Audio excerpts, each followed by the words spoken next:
Masechet Betzad Daf Lamed Gimel, on va commencer par Lamed Bet Amud Bet, au milieu de la page, la Mishnah.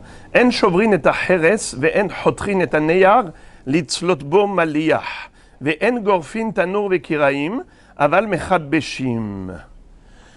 De quoi parle-t-on ici? On sait que Yom Tov, on a le droit de cuisiner. Mais, est-ce qu'on a le droit également de fabriquer l'outil qui nous permettra de cuisiner? Par exemple, fabriquer un four. Ou bien, par exemple, j'ai une broche qui me permettait de mettre dedans le rôti, le poulet rôti, et maintenant la broche, elle s'est brisée, elle s'est cassée. A-t-on le droit de réparer pendant Yom Tov cette broche? La pointe, elle s'est cassée, maintenant j'ai du mal à embrocher. Est-ce que j'ai le droit de réparer la broche? Alors, il y a une mahloket fondamentale entre Rabbi Yehuda et Chachamim à propos de ce que l'on appelle en hébreu Machshire Ochel Nefesh. Ochel Nefesh, c'est les préparatifs culinaires. Quand je vais cuisiner, c'est permis, d'après tout le monde, puisque c'est toute la différence entre Shabbat et Yom Tov. Comme dit la Mishnah dans Masechet Megillah, En ben Shabbat le Yom Tov et la Ochel Nefesh bilvad. Toute la différence entre Shabbat et Yom Tov, c'est la cuisine. C'est les préparatifs culinaires. Yom Tov, c'est permis, Shabbat, c'est interdit. Mais jusqu'où je peux aller dans cette permission, Yom Tov? Est-ce que j'ai le droit aussi de préparer les outils nécessaires pour la cuisine? Marchire ochel nefesh. Alors Rabbi Yehuda dit oui, c'est permis. Chachamim disent non, c'est interdit. Pour retrouver leur discussion, je vous invite à voir ce que, dans la Gemara précédente, déjà, regardez Daf Kafhet Amud Bet. Regardez, Kafhet Amud Bet, c'est, on va dire, au tiers de la page. Darash, Rav Hizda, Ve'etema, Rav Yosef, Ehad Sakin Shenifgema, Ve'ehad Shipud Shenirtzam, Ve'ehad Gerifat Tanur Ve'kiraim Beyom Tov, Banu le Mahloket Rabbi Yehuda Ve'Rabanan. Detania, le bar dit qu'il faut dire Ditnan, En ben Yom Tov, le Shabbat et la Ochel Nefesh Bilvad. Rabbi Yehuda Matir, Af Marchire Ochel Nefesh. De quoi parle-t-on? Shipud Shenirtzam, une broche dont la pointe a été décapitée. Grifat Tanur Vekiraim. Bien, Sakin Shenifgema, un couteau qui est devenu pagoum. Comment on peut faire la shrita? Avec un couteau qui est had vehalak, qui est lisse et qui est tranchant. S'il y a la moindre faille dans la lame, le couteau n'est pas cachère. Ai-je le droit d'aiguiser un couteau pendant Yom Tov pour le rendre apte à la shrita, pour réparer la faille qu'il y avait dedans? Alors, c'est ça la mahloket. Rabbi Yehuda dit, tu as le droit. Chachamim disent non, on te permet de faire la shrita, mais on ne te permet pas de fabriquer le couteau. Pareil, Grifat Tanur Vekiraim. Grifat Tanur Vekiraim. Par exemple, le tanour maintenant, il y avait dans les parois plein d'enduits, de la terre cuite, qui faisait que le tanour il est épais, que sa chaleur ne s'évapore pas et n'est pas dissipée. Mais maintenant, il y a des parties, des parois qui se sont cassées. Et maintenant, il faut tout racler, tout ramasser. Est-ce que c'est moutard pendant Yom Tov? Tout cela nous dit la Braïta, ça dépend de la mahloket entre Rabbi Yehuda et Chachamim. Rabbi Yehuda Matir, Af Marchire Ochel Nefesh. Rabbi Yehuda dit, il n'y a pas que le Ochel Nefesh qui est permis, mais même les Marchire Ochel Nefesh. Et la Gemara demande, Maïtama de Tanakama. Pourquoi Tanakama, ça veut dire le premier Tana, toujours, quand on a une mahloket entre un auteur dont on a mentionné le nom, et on a d'abord une opinion générale, c'est-à-dire on a donné une halakha sans mentionner le nom de l'auteur de cette halakha. Et ensuite, on mentionne le nom d'un rave. Le premier s'appelle Tana Kama. Premier Tana. Alors, Tana Kama a dit interdit. Rabbi Yehuda a dit permis. La Gemara commence par dire mais pourquoi Tana Kama tu as interdit de préparer les outils pendant Yom Tov pour cuisiner? Mais si on nous permet de cuisiner comme c'est écrit dans la Torah, Kol asher ye'achel lechol nefesh hu levado ye'aseh lachem. Pourquoi interdire la fabrication du four, la réparation du couteau de shrita? Pourquoi interdire? Maïtama de Tanakama. Réponse, Amarkra, hu levado ye'aseh lachem, hu velo marchirav. Car la Torah, quand justement, elle nous a permis les préparatifs culinaires, elle a rajouté un mot. Elle a rajouté le mot hu. Kol asher ye'achel lechol nefesh hu levado ye'aseh lachem. C'est quoi hu? Lui. Le ochel nefesh, les préparatifs culinaires, ça d'accord, mais pas les préparatifs des préparatifs. Et donc pas la réparation du couteau de shrita. La shrita d'accord, mais pas la réparation du couteau. Tu veux, comment on appelle ça, une broche, il n'y a pas de problème. Tu embroches ta broche dans le poulet rôti. Mais tu ne vas pas maintenant réparer la broche pendant Yom Tov pour lui arranger la pointe qui s'est cassée. Et ainsi de suite. Alors la Gemara demande, et Rabbi Yehuda, mais Rabbi Yehuda, pourquoi est-ce que lui s'oppose et il permet même les marchiré ochel nefesh? Rabbi Yehuda amarkra lachem lechol tzorkechem. La Torah n'a pas dit tout simplement kol asher yachel lechol nefesh ou levado ye'aseh. Elle a rajouté un mot, lachem, ye'aseh lachem, pour vous. C'est quoi pour vous? Tout ce qui est nécessaire pour vous, faites-le. Tout ce qui est nécessaire, faites-le. Vous avez besoin de réparer le couteau? Allez-y. Vous avez besoin de réparer le four? Allez-y. Vous avez besoin de réparer la broche? Moutar. Lachem. Kol tzorkechem. Tous vos besoins. Exact.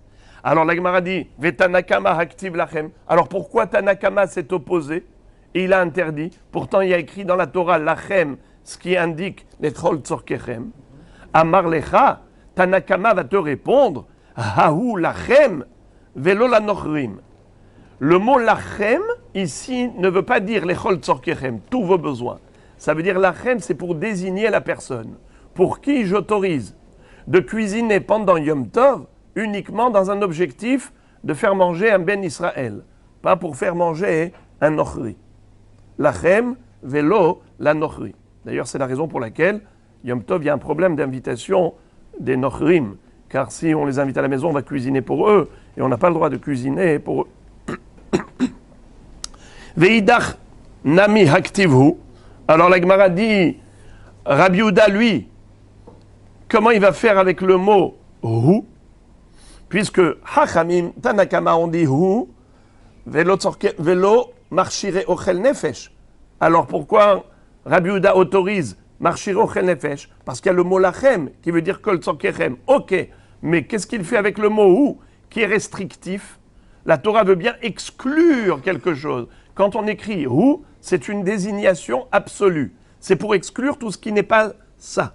Alors comment Rabbi Yehuda interprète le mot ou? Amarlecha ktiv hu ou ktiv lachem. Vela kashia. Kan bemarchirim she'efshar la'asotan me'erev Yom Tov. Kan bemarchirim she'i efshar la'asotan me'erev Yom Tov. Rabbi Yehuda a tiré magnifiquement son épingle du jeu. Il a dit, je permets et j'interdis.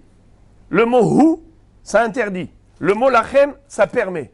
Alors la Torah, quoi, elle se contredit? Alors je vais te dire. La Torah permet de préparer, c'est-à-dire de réparer quelque chose qui s'est cassé pendant Yom Tov. Par exemple, le couteau de shrita qui a une faille aujourd'hui. La pointe de la broche qui s'est cassée aujourd'hui. Eh bien, Rabbi Yehuda dit, c'est permis. Pourquoi? Parce que ça, tu ne pouvais pas le faire hier. Mais par contre, quand la Torah, elle t'interdit, marchiré ochel nefesh, en disant, ou, vélo marchirim, c'est des marchirim que tu pouvais faire avant Yom Tov. Par exemple, fabriquer le four, tu pouvais le fabriquer avant Yom Tov. Fabriquer ta broche, tu pouvais avant Yom Tov. Mais réparer ce qui s'est cassé aujourd'hui, comment tu pouvais le réparer hier, mais il s'est cassé aujourd'hui? Ou bien, là, tu n'étais même pas au courant qu'il s'est cassé hier. Alors, c'est des choses que tu ne pouvais pas faire la veille, ça c'est permis aujourd'hui. Savoir qu'il a été cassé. Exactement. Donc quelque chose que tu pouvais prévoir, eh bien pour ça, il n'y a aucune tolérance. Mais quelque chose qui était imprévisible, eh bien en effet, c'est moutar. La halakha, elle est comme qui, les amis? Comme Rabbi Yehuda ou comme Chachamim? Le Shulchan Aruch est possèque étonnamment comme Rabbi Yehuda. Et il dit, la halakha, elle est que on a le droit de faire des marchiré ochel nefesh s'il n'était pas prévisible la veille, s'il n'était pas possible la veille. C'est moutar, c'est le Shulchan Aruch, Siman, Taf, Tzadik, de Hilchot Yom Tov. Les Chachamim ont interdit complètement, tu n'as pas le droit de le faire. Exactement. Ils n'ont rien laissé sous-entendre. Bravo. Exactement. On vient de le lire. C'est pour ça que je vous ai invité à lire le texte, parce que parfois on a des idées conçues et on ne sait pas ce qui est écrit. Mais là, c'est écrit clairement. Et d'ailleurs, je vais vous le lire. Regardez. Kol melacha asura beshabbat asura biyom tov, chutz mimelechet ochel nefesh, vechutz meotzaa ve'ab'ara, vechen machshire ochel nefesh, shelo haya efshar la'asota me'etmol. Voilà, texto, Shulchan Aruch nous dit, on a le droit de faire des marchiré ochel nefesh qu'on ne pouvait pas faire la veille, c'est-à-dire des réparations ou des choses qui n'étaient pas connues avant. Ok, tout ça c'est juste pour vous préparer à la Mishnah actuelle. Qu'est-ce qu'elle nous dit, notre Mishnah? Elle nous dit, en shovrin et acheres.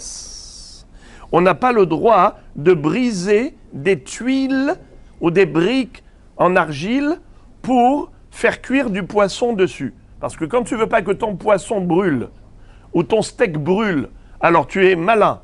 Tu mets sur le barbecue, sur les braises, tu mets une planche d'argile et cette planche d'argile, elle te permet de mettre le poisson dessus. Il va bien griller, mais il ne va pas brûler. Comme ça dit Rashi.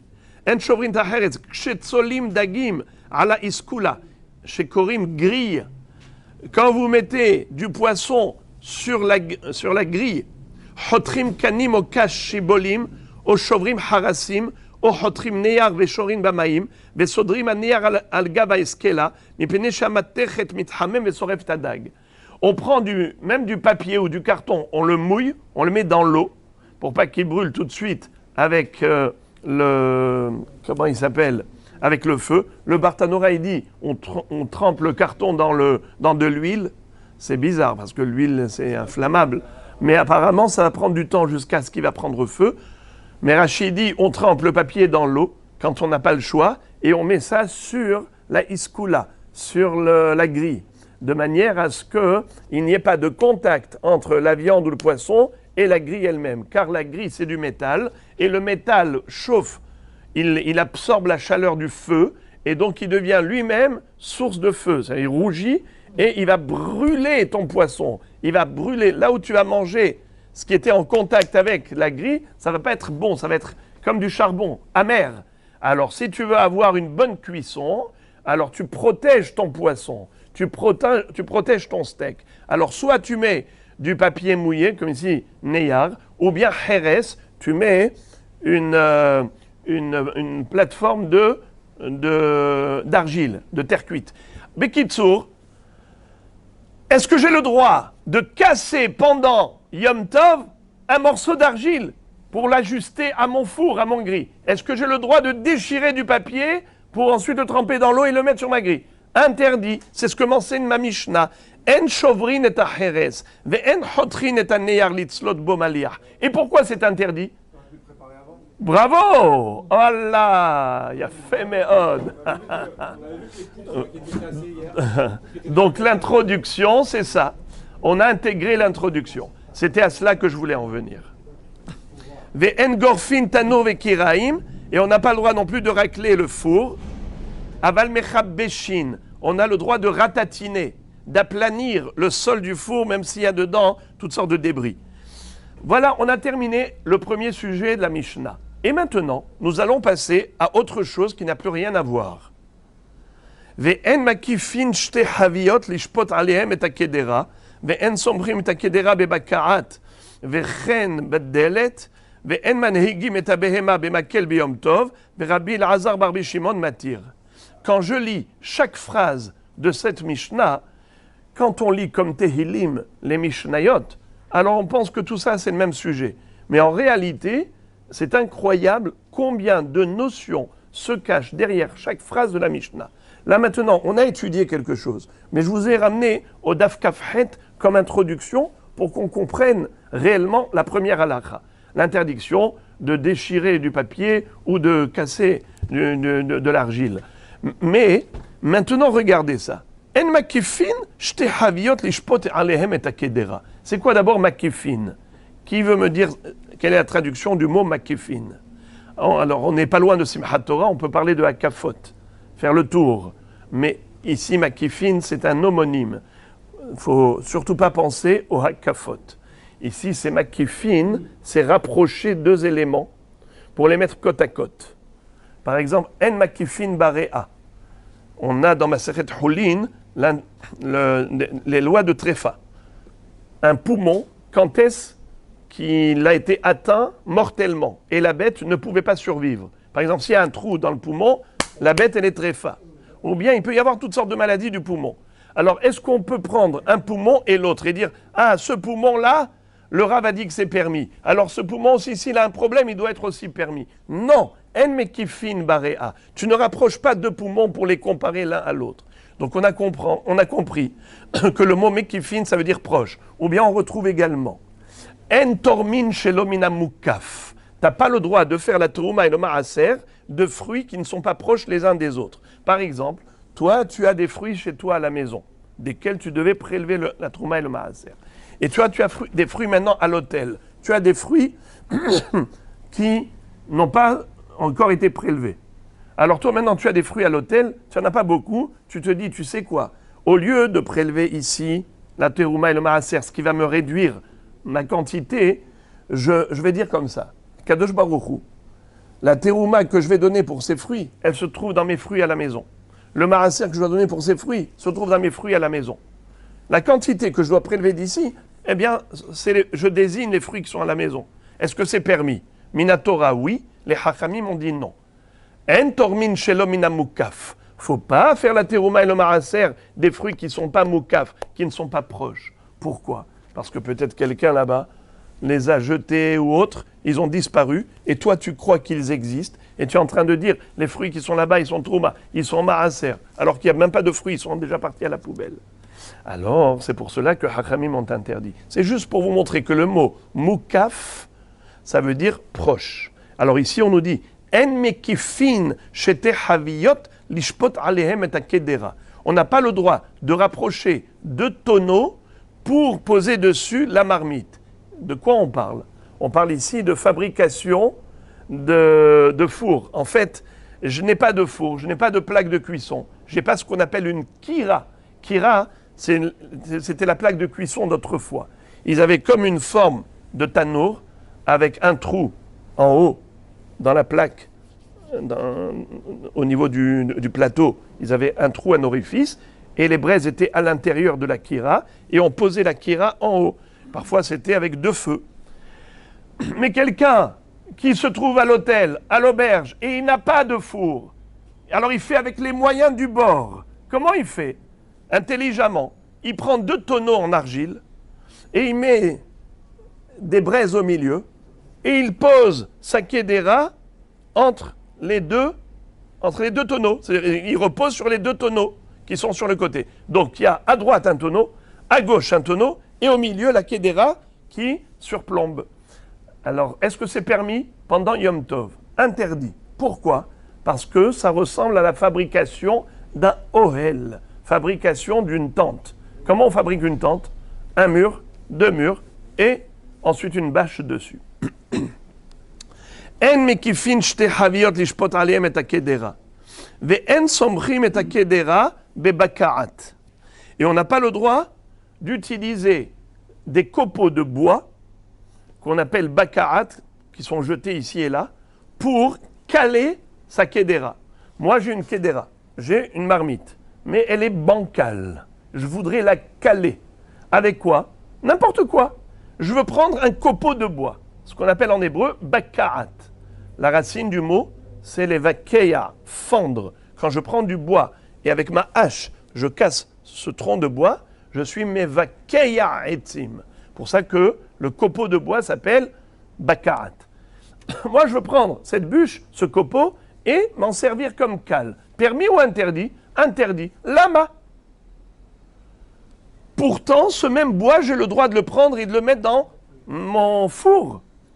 Eh bien, c'est justement cela. On va voir dans la Gemara que les etzim, ils sont permis que pour la hasaka, beyom tov. Hasaka, ça veut dire combustible, pour être consumé en tant que combustible pour chauffer, mais pas en tant que cale pour caler quoi que ce soit.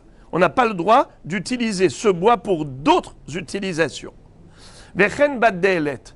Et on a le droit également d'appuyer avec la porte. Alors la Gemara va poser la question, elle va dire quoi? Tu vas accrocher ta marmite à la porte? C'est la meilleure façon pour ne pas manger. C'est bon pour le régime, tu n'auras plus rien à manger. Ta marmite, elle va tomber, que ça veut dire ça? La Gemara, elle va expliquer plus tard que le mot vechen baddelet, c'est pas relatif à la kedera. On parle de la bakarat, le morceau de bois, qui te permet de caler la marmite. Parfois, il te permet de caler la porte. Parfois, la porte, elle se ferme toute seule. Tu as besoin de la bloquer avec une butée. Alors, qu'est-ce que tu fais? Tu lui mets une bakarat, une cale. C'est de cela qu'il s'agit. Donc, on te dit, tu n'as pas le droit d'utiliser le bois pour t'en servir de cale pour la marmite ou pour la porte. Et maintenant, on va passer à autre chose. Rabotaï, quel est le sujet là, dans ce qu'on vient de dire, par rapport au bois? Qui veut me donner un mot? Un mot. Quel est le problème du bois? Mouktsé. Mouktsé. Zéo. C'est un problème de mouktsé. Vous avez vu, les amis? Regardez combien de sujets on a étudié. Premier sujet, c'était quoi? L'interdiction de fabriquer un keli pendant Yom Tov pour cuisiner. Deuxième sujet, c'était quoi? L'interdiction de rapprocher deux tonneaux pour mettre une marmite dessus. Quel est le problème? Ohel, bravo. Troisième sujet, Mouktsé. Mouktsé. Maintenant, quatrième sujet, vous allez voir. Ve'en manhigim et abehema bemakel beyom tov, ve'Rabbi Elazar bar Shimon matir. On n'a pas le droit de conduire une bête avec un bâton pendant Yom Tov. Et Rabbi Elazar, le fils de Rabbi Shimon bar Yochai, il permet. Pourquoi est-ce qu'on n'a pas le droit de conduire une bête avec un bâton? La Gemara, au début, elle va croire que c'est un problème de mouktsé. Il a pris un bâton qui est mouktsé. Eh bien, c'est ça qui est interdit. On verra après que non. Même si c'était un aiguillon qui est spécifique à la conduite du hamor ou de la bête, même ça, c'est interdit pour une autre raison. La Gemara va nous dire que c'est un problème des damés, les asil, les hinga. Comme quelqu'un qui est en train d'aller au marché ou en train d'aller en voyage. Et donc, puisqu'il prend l'aiguillon, il prend le bâton pour conduire sa bête, ça veut dire qu'il s'apprête à voyager au lointain. Quoi, Yom Tov, tu voyages? Yom Tov, tu vas faire du commerce? Non, assour. Alors l'impression que tu donnes aux gens en prenant le bâton en main pour conduire la bête, c'est ça ce que tu donnes. Donc regardez maintenant, on parle d'un autre sujet. Voyez-vous la Mishnah? Quand on passe en revue toutes les halachot, finalement, quand tu lis une Mishnah comme Tehilim, tu crois que tout c'est le même sujet, parce que ça parle de Yom Tov, mais en fait on a parlé de tellement de notions. On a parlé du Issour de Marchire Ochel Nefesh, le Issour de Ohel, le Issour de Mouktsé, et le Issour de Mar'ita Aïn, de Ovdin Dehol. Pa. Regardez comment Rabbeinu Akadosh, rédacteur des Mishnayot, a réussi à introduire dans des Mishnayot très concises tellement de sujets, tellement de notions. Gemara.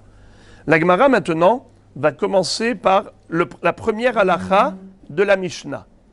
Gemara. Maïtama mishum de kametaken mana. Pourquoi est-ce que tu m'as interdit de casser une tuile d'argile pour poser mon poisson dessus sur le barbecue? Parce que je fabrique un keli. C'est une fabrication de keli. Parce que maintenant, cette argile ou ce papier va te servir à quoi? Il va te servir à cuire. Eh bien, tu as fabriqué un keli pour cuire. Ve'en gorfin tanour ve kiraim. Tu n'as pas le droit de racler le tanour ou kiraim. C'est quoi kiraim déjà? Alors, kiraim, c'est kira avec yim au pluriel. Kira, c'est ma comme shfitat kdera ahat. Kiraim, c'est makom shfitat shte kederot, et tanour, c'est kderahat. C'est quoi? À l'époque, le tanour était fabriqué, était mobile déjà, il faut le savoir que c'était mobile. C'était de forme conique, large en bas, étroit en haut, ouvert d'en haut. On faisait rentrer la broche avec le poulet rôti d'en haut, et ensuite on le recouvrait avec un couvercle en argile.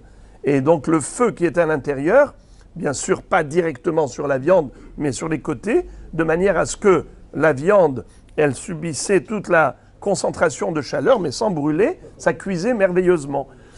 Ça, c'était le tanour. Maintenant, kira, c'est de forme carrée.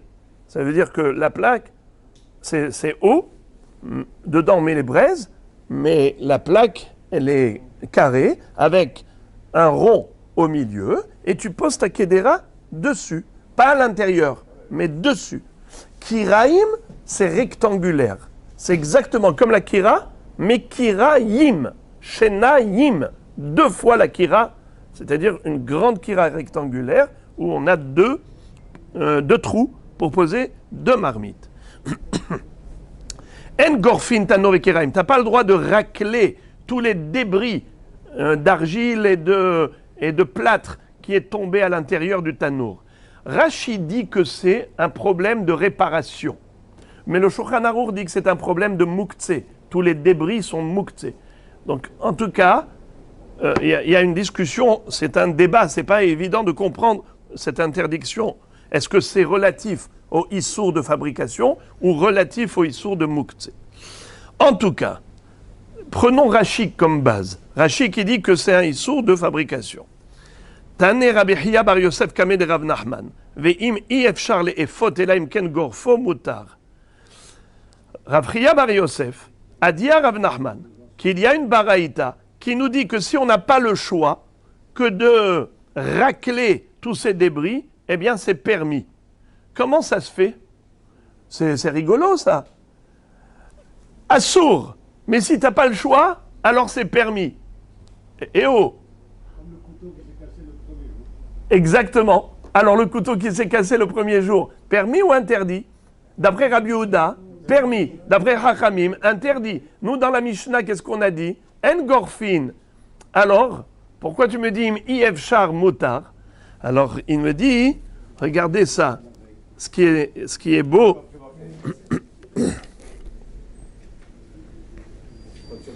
Alors regardez Rashi qui est notre lumière.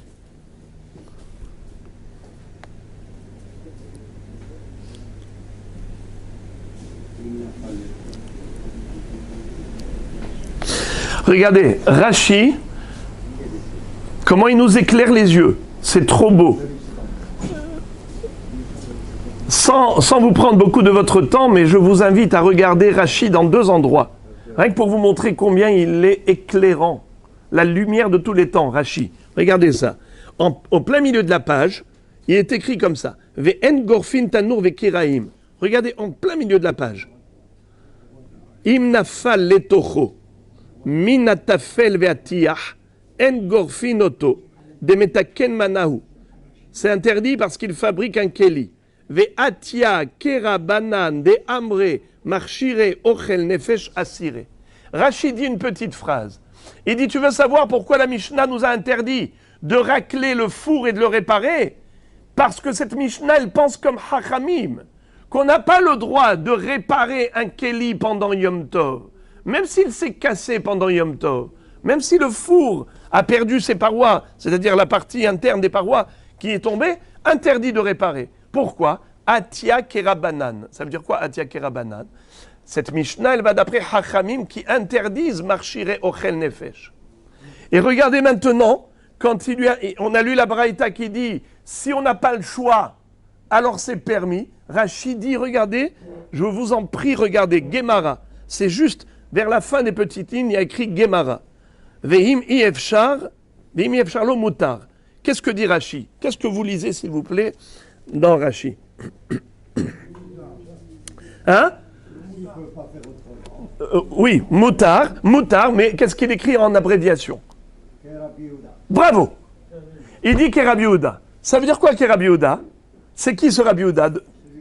Bravo! Le Rabbi Yehuda de Daf Kafhet, qui nous a dit qu'on a le droit, pendant Yom Tov, de préparer des outils de travail pour cuisiner, lorsqu'on n'a pas pu le faire avant. Par exemple, ça s'est cassé pendant Yom Tov. La pointe de la broche, ça s'est cassé pendant Yom Tov. Le tanour, il a perdu ses parois pendant Yom Tov. Puisque tu ne pouvais pas prévoir avant Yom Tov, c'est moutard. Alors, qu'est-ce que nous voyons ici? La Mishnah qui interdit, ça va d'après Chachamim. La Braïta qui permet, ça va d'après Rabbi Yehuda. Et c'est Rashi qui est là pour nous indiquer, à chaque fois nous mettre les repères. Et d'ailleurs, je vous avais dit, le Shulchan Aruch a été possède comme Rabbi Yehuda, de permettre. C'était bizarre. Parce que Yahid verabim alacha kerabim. Mais regardez, on va voir que tous les Amoraïm ont été possèdés comme Rabbi Yehuda. Regardez ça. Des Bethu de Rabbi Chia. Des Bethu, ça veut dire sa femme, en araméen. La femme de Rabbi Chia. Nafala ariha betanura beyomatava. Elle a eu un incident. C'est que une partie des parois du Tanour est tombée dans le Tanour pendant Yom Tov.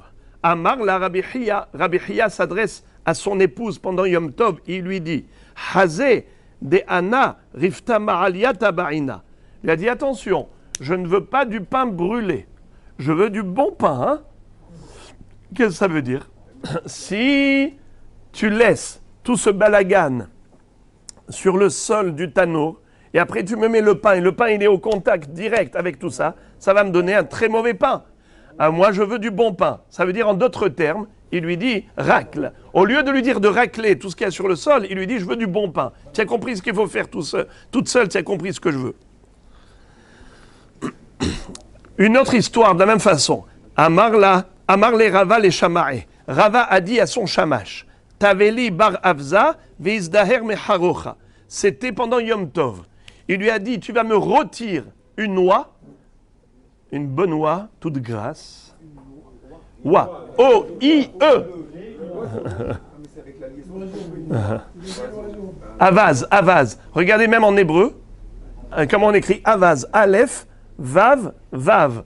Dans la prononciation gerbienne, comment vous dites Avaz? Awaz.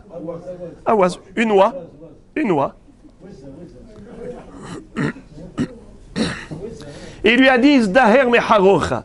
Mais attention, ne me brûle pas mon noix. Hein. Je veux qu'elle soit bonne. Hein. Alors, ça veut dire répare. Amar les Ravina. Donc, en d'autres termes, ils ont été possédés comme Rabbi Yehuda. Voilà pourquoi le Shulchan Aruch a été possédé ainsi. Amar les Ravina les Ravashi. Ravina dit à Ravashi. Amar lan Rav Aha me Hotzel. Le Rav Aha de la ville de Hotzel nous a raconté des mares que vous, mon maître, Sharkin et Tanura Beyomatava. Il lui a dit, j'ai entendu que chez vous, on vous a enduit le tanour pendant Yom Tov. Quoi? Vous avez fabriqué une pâte d'enduit? Vous avez pris de l'eau et de la terre? Vous avez mélangé? Vous avez mis de l'enduit pendant Yom Tov? C'est vrai ça, ce que j'ai entendu? Amarle, Anan, Arakta de Pratsamchinan. Qu'est-ce que ça veut dire? Il lui a dit, en fait, ce qu'ils ont fait chez moi, c'est qu'ils n'ont pas fait la lisha. Lisha, c'est-à-dire comment on appelle ça? De mélanger la terre avec de l'eau et de fabriquer une pâte. Non, on n'a pas fait ça. Nous, on habite dans un endroit qui est près de l'Euphrate. On est sur la rive du fleuve, pas le Tigre, mais l'Euphrate. Et donc, Raketa des Pérates. Et qu'est-ce qu'il y a là-bas? Il y a beaucoup de boue. La boue, c'est de la terre qui est mélangée à l'eau. Et donc, en effet, c'est pour cela qu'on s'est servi de cela. Et même ça, je leur ai dit de faire attention, de prélever un morceau de terre, une motte de terre avant Yom Tov, pour que ce soit déjà prêt. Mais pas de pétrir, ou bien même de creuser pendant Yom Tov. C'était déjà un morceau d'enduit qui était déjà prêt avant Yom Tov. Comme ça, il dit, Vehanemile de tsaire me etmol. Il avait déjà marqué auparavant pour le mettre de côté. Et la Gemara conclut en disant, Amar Ravina avec Kitma Share. Ravina dit, par contre, si ce n'était pas de la terre, c'était de la cendre que tu as mélangée à l'eau, c'est permis même pendant Yom Tov. Pourquoi? Parce que ça ne s'appelle pas du pétrissage. L'interdiction de pétrir, c'est quand ça devient de la pâte. Quand tu mets de l'eau dans la farine, ça devient de la pâte. Si c'est pour manger, tu as le droit.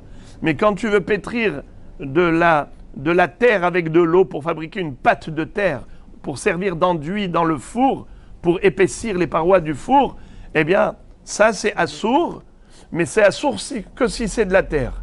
Parce que la terre, ça devient une pâte. Mais si c'était de la cendre et que tu mélanges avec de l'eau, est-ce que ça va faire une pâte? Non, car la cendre n'est pas malléable, n'est pas assimilable à l'eau pour pouvoir en faire une pâte. Juste, ça va mouiller. Eh bien, c'est pour cela que c'est permis pendant Yom Tov. Regardez ce que dit Rashi. Vekitma share les gablo velatuarbo de lav bar giboulou. Rashi dit, étant donné que ce n'est pas pétrissable. Ok. Ve'en makifin shte haviot. Et maintenant, nous allons changer de sujet. On va passer au Ohel. Et vous allez être surpris. Ve'en makifin shte haviot. On ne rapproche pas deux tonneaux pour poser dessus une marmite entre les deux avec des braises entre les deux haviot. Amar Rav Nachman. Vous avez une Gemara ici. Amar Rav Nachman. Avanim shel bet akise mutar le tzadedan beyom tov. Rav Nachman nous dit qu'on a le droit, pendant Yom Tov, de prendre deux pierres du bet akise. À l'époque, il n'y avait pas de toilettes dans les maisons. Les gens sortaient à l'extérieur dans le champ et ils allaient faire leurs besoins là-bas. Alors il y avait des endroits où on prenait des pierres carrées et on rapprochait les deux pierres et la personne s'asseyait entre les deux, elle faisait ses besoins entre les deux pierres. Alors maintenant, mettre ces pierres et de les ajuster pendant Yom Tov pour créer un parallèle et s'asseoir dessus, est-ce que c'est moutard pendant Yom Tov? Il est écrit que oui, c'est permis. Avanim shel bet akise mutar le tzadedan biyom tov. Eti veraba le Rav Nachman en mekifin shte haviot lishpot alem et akedera. Il a dit, mais pourtant c'est écrit dans la Mishnah qu'on n'a pas le droit de rapprocher deux tonneaux pour poser dessus la marmite pendant Yom Tov. Amarle sha'ane hatam mishum de ka'avid ahola. Il lui a dit, il n'y a pas de rapport. C'est que ici, quand tu mets la marmite sur les deux tonneaux, alors en effet, tu mets un toit sur deux parois. Les deux tonneaux, c'est comme deux parois. Et la marmite, c'est comme un toit. Alors c'est pour ça que c'est assour, avid ahola. Tu fais un ohel. Mais quelqu'un qui va s'asseoir sur deux pierres parallèles, Mahabaya, il ne crée pas de ohel. Lui, il n'est pas un toit, lui. Alors la Gemara dit, et malgré tout, ici il ne fait pas de, comme ça dit Rashi, Karavid ahola shieshlo gag, avalachale gag. Lui, quand il est assis, lui il n'est pas un toit, lui il est juste assis. C'est un gag de dire qu'il est gag. Amarle, shane ata mishum de karavid ahola. Amarle rabba zuta le Rav Ashi. Rabba zuta a dit à Rav Ashi, ela me'ata banait steba biyom tov de lo avid ahola chinami de shari. Il lui dit, dis-moi, les deux pierres qu'il a ajustées ici, tu me dis, il n'y a pas de problème. Pendant Yom Tov, pour s'asseoir dessus. Alors dans ce cas-là, je te pose une question. Est-ce qu'il serait permis de construire une estrade pendant Yom Tov? Je prends des pierres, je mets du ciment entre les briques et j'ai construit une estrade. Tu vas me dire, mais je n'ai pas fait un ohel. Parce que pour toi, ohel, ça désigne un espace vide. Ça veut dire qu'il y a deux parois avec un toit dessus et un espace vide au milieu. Or ici, dans les deux pierres du comment il s'appelle? Le bet akise, tu m'as dit, il n'y a pas de toit dessus. La personne, elle s'assoit, mais il n'y a pas de toit. Alors, s'il n'y a pas de toit, ça veut dire qu'il n'y a pas d'espace vide, tout va bien. Alors, fabrique une estrade pendant Yom Tov. Vas-y, prends du ciment, prends des briques et commence à fabriquer une estrade. Il n'y a pas de toit, il n'y a pas d'espace vide dedans. C'est permis? C'est sûr que c'est assour. Alors, comment tu as permis d'ajuster les pierres du bet akise? Amarle, il lui a dit, Hatam binyan keva asra Torah, binyan aray lo asra Torah. Vegazru rabanan al binyan aray mishum binyan keva, ve'acha mishum kevodo lo gazru berabanan. Il lui a dit, tu compares l'incomparable. Fabriquer une estrade en mettant du ciment entre les briques, c'est évident que c'est interdit, c'est un binyan keva. On sait que parmi les 39 travaux qui sont interdits Shabbat, il y a la melacha de bonnet. C'est quoi bonnet? Construire. Construire, c'est sûr que c'est assourd. Mais qu'est-ce que la Torah interdit? Dafka binyan keva, une construction fixe, définitive. Mais si c'est binyan aray, c'est-à-dire quelque chose qui n'est pas définitif, je prends deux pierres du Beth Akissé. Le Beth Akissé, les toilettes, je mets deux pierres. J'en prends une, je mets ici. Une autre, je mets ici. Ça ressemble à une estrade. Mais est-ce que c'est fixé? Non! Puisque ce n'est pas fixé, c'est juste binyan aray. Ça ressemble à un binyan. Ça ressemble à un binyan. Alors, qui est-ce qui est interdit de faire quelque chose qui ressemble à un binyan? C'est les hachamim. Hem amrou, vehem amrou. Eux qui ont interdit en général de faire quelque chose qui ressemble à un binyan, mais pour les toilettes, pour préserver la dignité humaine, un homme il a besoin d'aller aux toilettes, hachamim ont dit c'est permis. Ils ont autorisé ce qu'ils ont interdit. Je répète, ce que la Torah interdit, c'est uniquement binyan keva, une construction définitive. Mais une construction qui est éphémère, provisoire, n'est pas interdite par la Torah. Qui l'a tout de même interdit? Le binyan aray, les hachamim. Mais les hachamim qui ont interdit en général, ont permis de manière exceptionnelle pour les toilettes. Mishum kvodo shel adam. Pour le kavod de l'homme, pour préserver sa dignité, ils ont autorisé. Comme ça dit Rashi. Exactement. Rashi dit Acham gabe betakisse mishum kvod abiriot lo gazru. La dernière ligne de la Gemara. Maintenant, les amis, on va aborder un sujet. Je sais qu'il va vous choquer. Vous pouvez poser 1001 questions et je vais vous demander de vous abstenir parce que, en effet, c'est d'un sujet qui est assez opaque. Au niveau de la halakha, ça nécessite beaucoup d'études. Il chot Shabbat. Je vais quand même vous faire part du Tosfot, mais on va survoler. Amar Rabbi Yehuda, Haïmedurata, Milemala lemata shari, Milemata lemala assur. Rabbi Yehuda nous enseigne par rapport aux lois de Ohel. Quand on va fabriquer un bûcher pendant Yom Tov, on peut avoir besoin de cuire des grandes marmites. Vous imaginez par exemple, on est à l'hôtel, on ne va pas faire manger 4 personnes, on va faire manger 400 personnes. Donc il faut des grands bûchers avec des grandes marmites pour pouvoir cuire ces marmites. Ou bien on a besoin d'une cheminée. On a froid. On est dans un pays froid et on veut créer un grand bûcher. À l'époque, on va voir qu'il y avait même des bûchers qu'on fabriquait pour les notables, pour les gouverneurs. C'était pas du balagan. Tu mets du bois un sur l'autre en balagan. On faisait carrément comme un ohel. On avait des parois, des bûches de bois sous forme de parois, et après on mettait des bûches de bois en transversale, en perpendiculaire, de manière à avoir carrément un espace vide à l'intérieur. On mettait des brindilles de feu, des brindilles à l'intérieur pour allumer le feu, et après ça, tout le reste prenait feu. C'était mamache un vrai ohel. Donc on avait des bûches de bois qui étaient sur les côtés, et ensuite qui étaient en transversale pour créer un genre de ohel. Et on est en train de nous dire ici, Hay Medurata, cette Medura. Vous savez c'est quoi une Medura? Un bûcher. Mile marla le mata shari, mile mata le marla assour.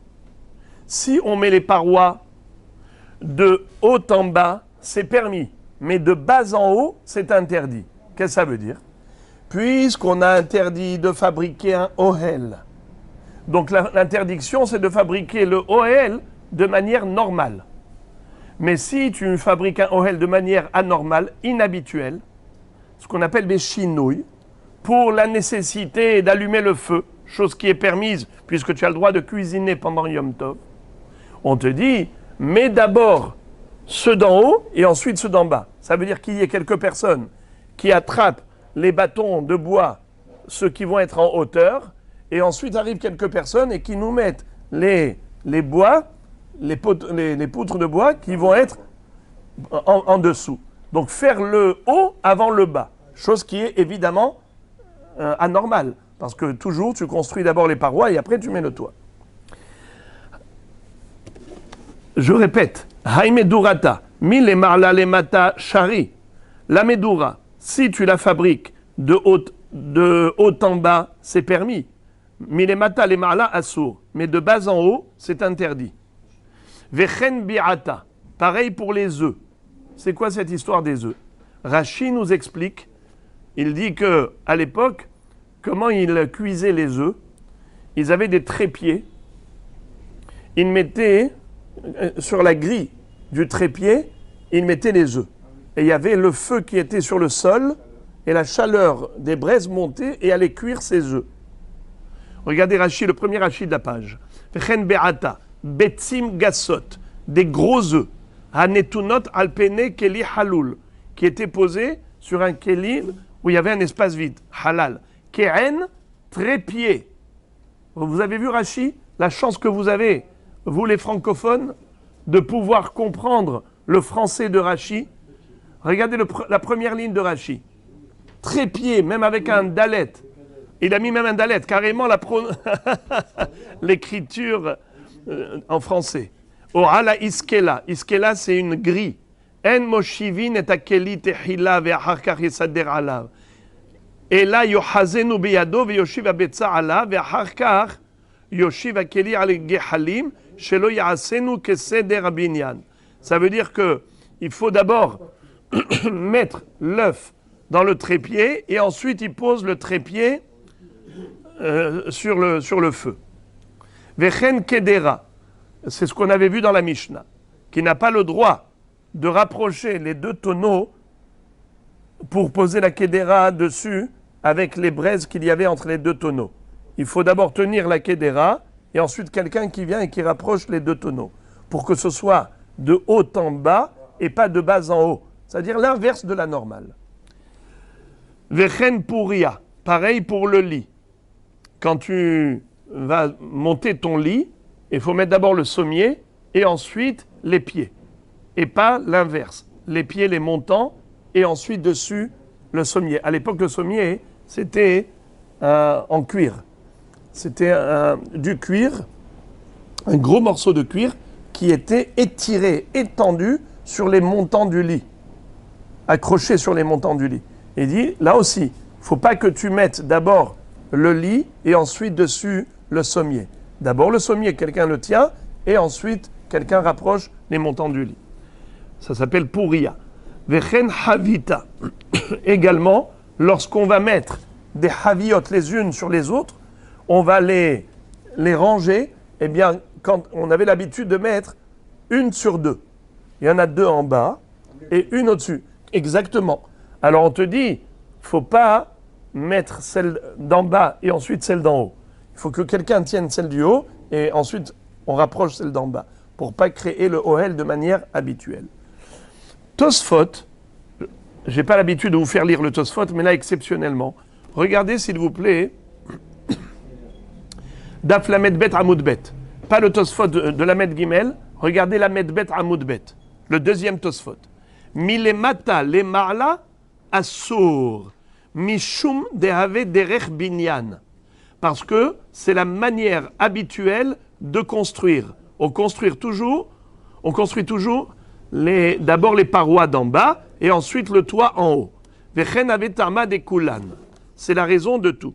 Veim tomar, et si tu poses la question, echim et saderin shulchan, she'en lo raglaim, al gabe safsalim shelo, demitchila, mesimin asafsalim, ve'acharkar mesimin alem et ashulchan.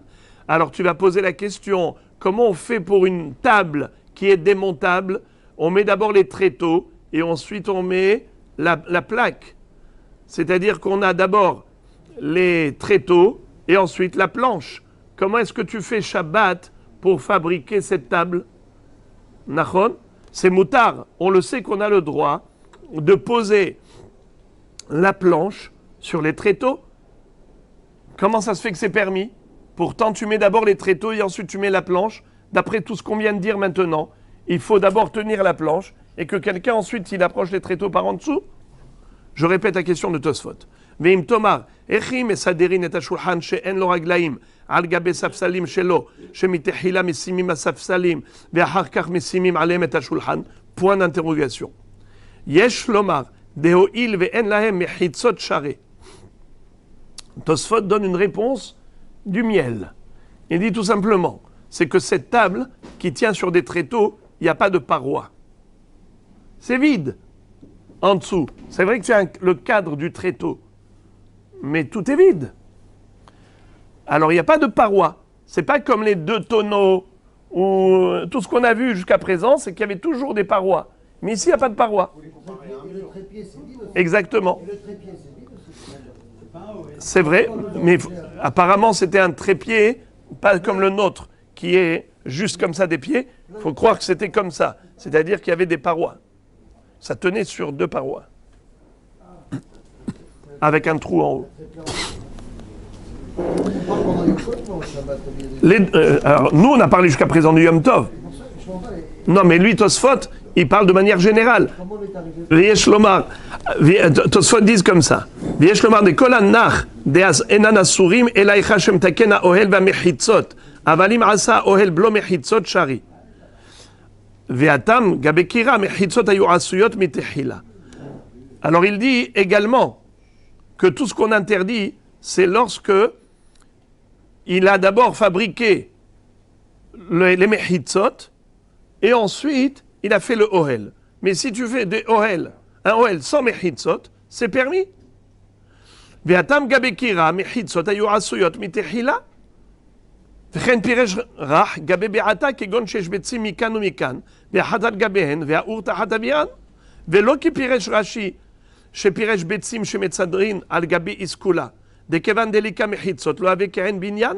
D'ailleurs, c'est exactement la kushia que Tosfot a sur Rashi en disant je suis pas d'accord avec le pirouge de Rashi qui a dit que c'est un trépied sur lequel on mettait les œufs parce que là-bas il n'y a pas de mechitzot. Je préfère le pirouge de Rabbeinu Hananel qui dit qu'on mettait des œufs sur des œufs. Ça veut dire qu'on avait des œufs comme ça qui étaient comme des parois, bravo, avec du feu au milieu, et ensuite des œufs qui surplombaient. Vegam puria, l'omaire, kegon mita shelanu shen la mechitzot, et la sheshla mechitzot. Et même pour les lits, il dit il ne faut pas que ce soit des lits comme les nôtres, qui n'ont pas de montant en dessous. Il faut dire qu'il y a comme des lits qui ont en dessous des montants, ce qui fait qu'on a des parois en dessous et un sommier au-dessus. Ça fait vraiment le ohel. Mais après cela, Tosfot a des questions. Alors je vais m'arrêter ici et c'est juste pour vous montrer que ça a fait couler de l'encre. Mais quand vous arrivez à la halacha, vous allez voir qu'il y a encore beaucoup d'encre qui va couler par rapport à tous ces dynimes de ohel. Je vais juste terminer ça. La Gemara dit qu'on n'a pas le droit de se servir d'un copeau de bois comme cale pour caler une marmite bancale. Également, la porte. La Gemara dit est-ce que tu vas tenir la marmite avec une porte, mais la marmite, elle ne peut pas tenir sur une porte. Et la ima vechen adelet. Quand on a dit vechen adelet dans la Mishnah, ça voulait dire que si tu as envie de bloquer la porte, tu n'as pas le droit de prendre un morceau de bois qui est mouktsé pour caler la porte. Tanu Rabanan, en somprim et akedera bebakaat, vechen adelet, les fiches shelo nitnu etzim ela leasaka. Verabi Shimon matir.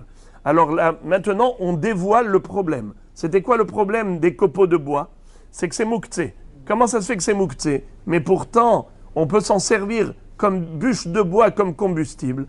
Eh bien, la Gemara nous dit ici, la Braïta nous révèle, elle nous dit, en effet, la seule utilisation permise pendant Yom Tov des copeaux de bois, c'est de se servir d'eux comme bûche pour allumer le four. Mais pour toute autre utilisation, c'est interdit. Ve Rabbi Shimon matir. Et pourquoi Rabbi Shimon permet? Rabbi Shimon, pourquoi il permet?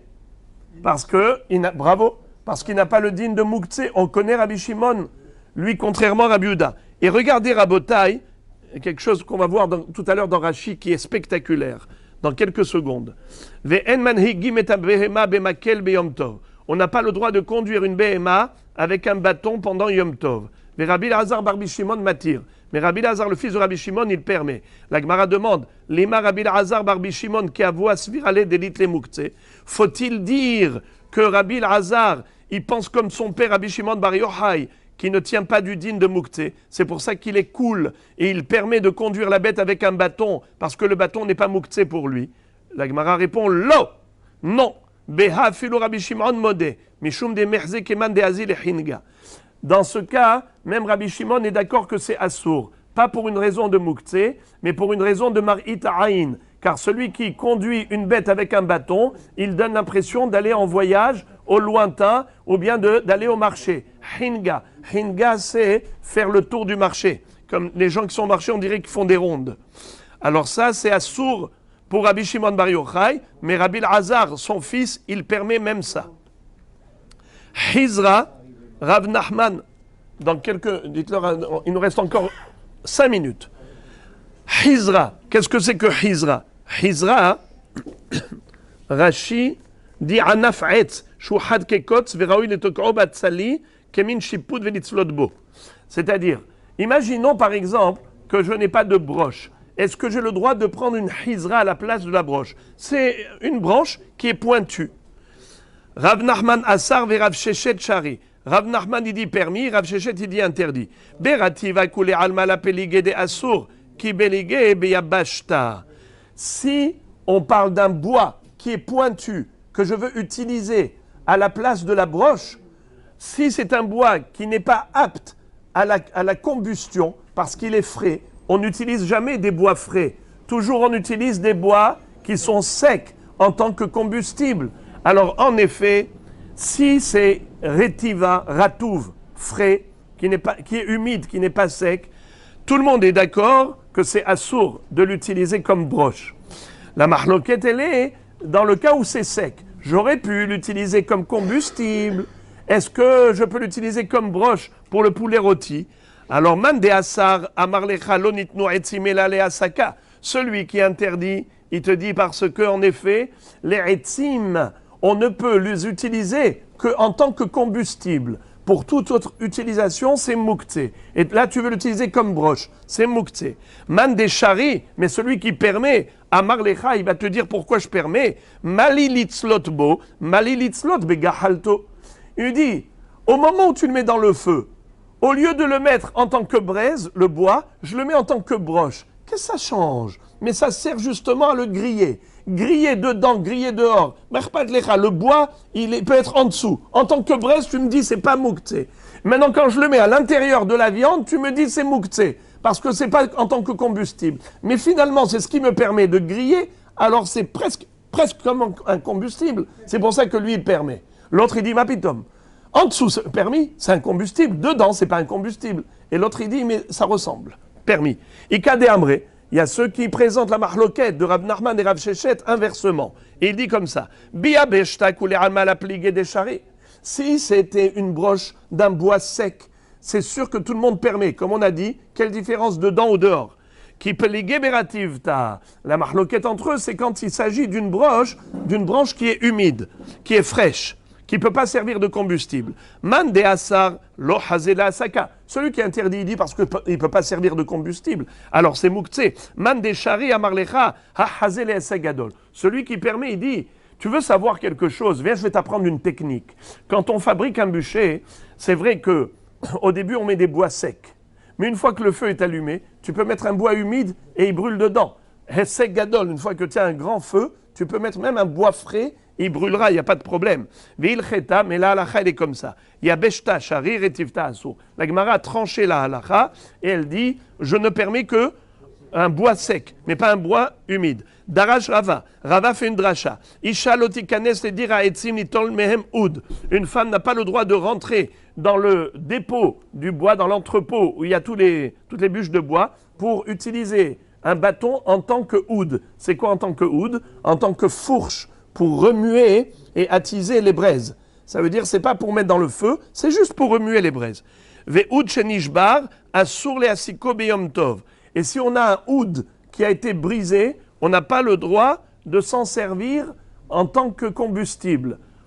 Les fiches mesikin bekelim, ve'en mesikin beshivre kelim. J'ai le droit de prendre un keli, par exemple. Je peux prendre une chaise en bois et la mettre, si je n'ai pas de combustible, eh bien cette chaise elle est vieille, je m'en fiche, eh bien je la mets.